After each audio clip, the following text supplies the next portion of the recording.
sketchy out here. Fish!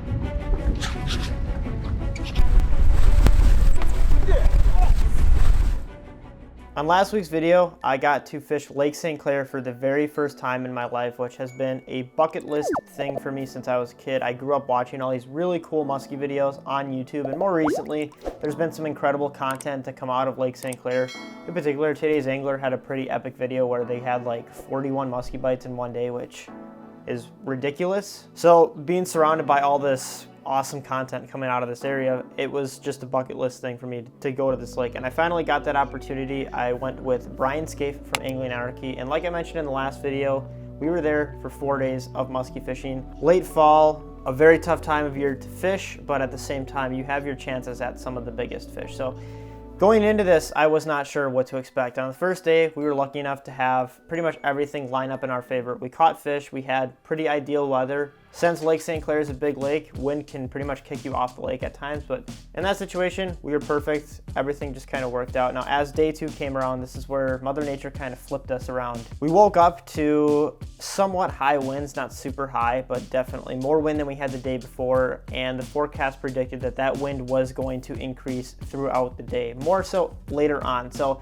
as we woke up that second morning, Mark, our guide on this trip, basically had the idea for us to make a run out into the main lake. The first day we fished, we were up in canals and stuff, and we were very close to shore, out of the wind, but today was different. We wanted to make a run out under the main lake to chase after one of these giant Lake St Clair fish. So it took about, I don't know, a 20 to 30 minute boat ride, but we ran all the way over to the spot that was actually in Canadian waters, and right off the bat, the atmosphere of being on this lake really kicked in. We have these giant ships that were driving by us, and it was just really cool. Now, we were fishing this spot, which was sort of a steeper break line. And on Lake St Clair, that is pretty unique because Lake St Clair is a very shallow lake. Though it's big, it's a lot of these big, huge, giant flats. This area was not like that. This was more of a typical spot that I would fish here in Minnesota, where we have a steep break line. We were using the wind just to basically drift along this break line. And we were fishing this spot for probably 20, 25 minutes, and it wasn't long after then that chaos kind of broke out.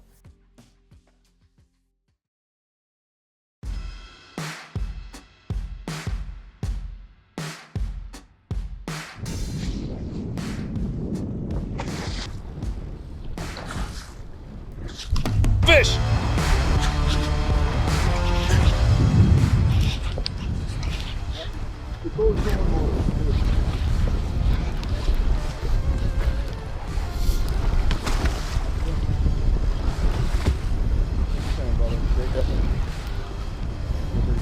Yep.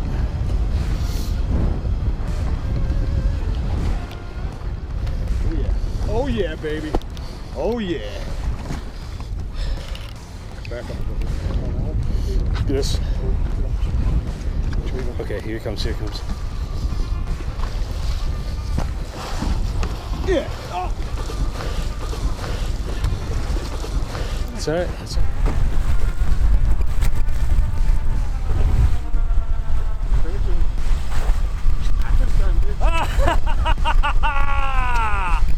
Yeah, baby. Wow, we did the thing. Yeah, baby. Well, we're, first of all, I'm trying to hide from the wind because we are in like 3-foot waves right now and it is windy. But Brian just caught a really nice muskie. Goes to show you that we're not as crazy as we seem. Our long run to run all the way over to the spot and fishing these big waves is already worth it in a very short amount of time. So let's take a look at Brian's fish. Oh, look at that fish. Look at that fish. Get in here, buddy.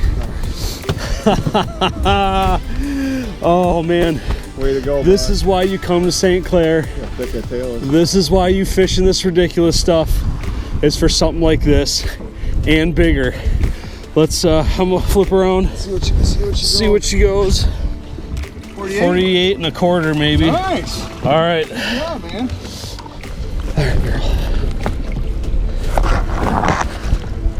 There she goes. There she goes.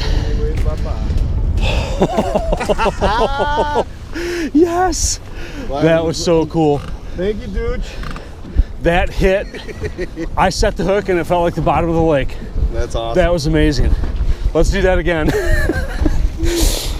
So I'm not sure how much you guys can hear at all right now.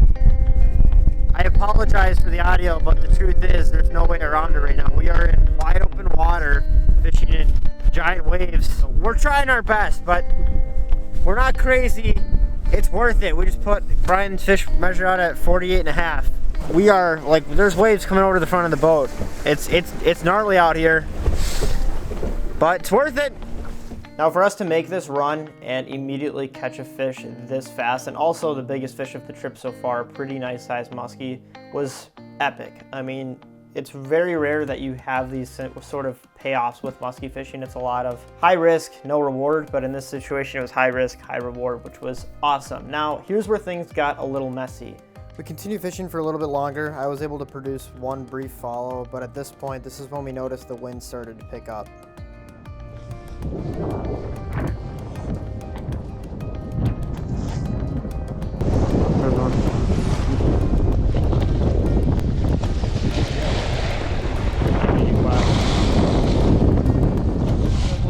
Yeah, just small.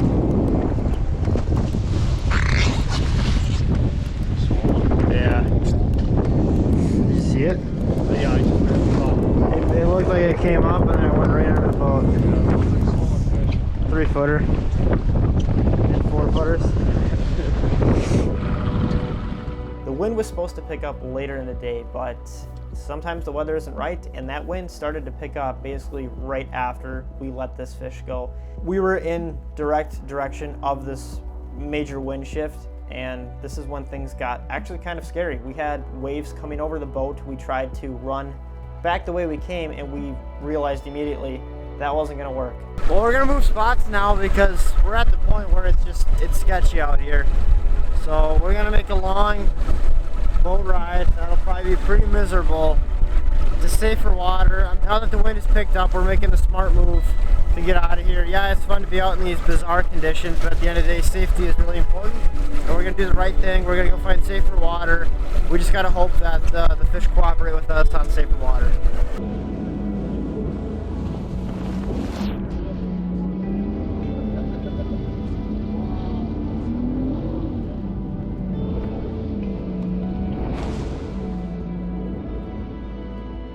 So at this point, we were putting all of our trust in Mark, because Mark is a guy who fishes this lake all of the time.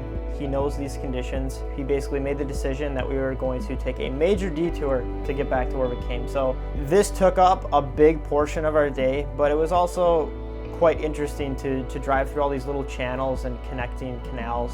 And though this was eating into our fishing time, it was still very cool to run through all these channels and see just more of this big, gigantic lake that I've always wanted to fish.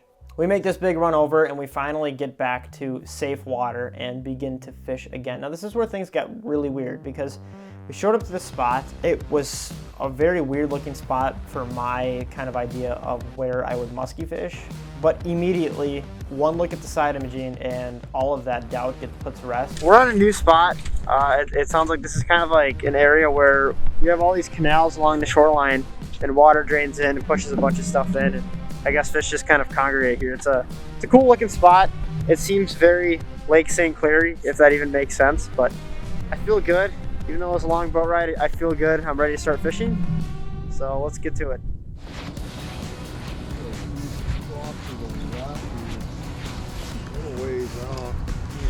Going right through where the numbers are right now. They're just slammed on the bottom. Yeah. At this point, I'm not surprised if you don't understand why we do this. It's snowing if you can't tell. We're still fishing. We're fishing basically this big kind of flat, lots of like shipping docks in the background. It's a pretty cool looking spot. We've marked a few fish on side imaging. We can no longer see down the shoreline because of the snow. So who knows how bad it's gonna get, but makes things interesting. The whole theme with this Lake St Clair trip is how things just went to plan, which is refreshing for me because that rarely ever happens for me. But I think when you watch the next couple of videos I have from this trip, you're really gonna see that things just came to plan. We had a group of musky guys together that all contributed to different decisions to be made, that ultimately resulted in us catching fish and having a blast on this trip. So I can't wait to show you what's to come with these future Lake St. Clair videos, but I appreciate you guys watching this one, and I will see you next week.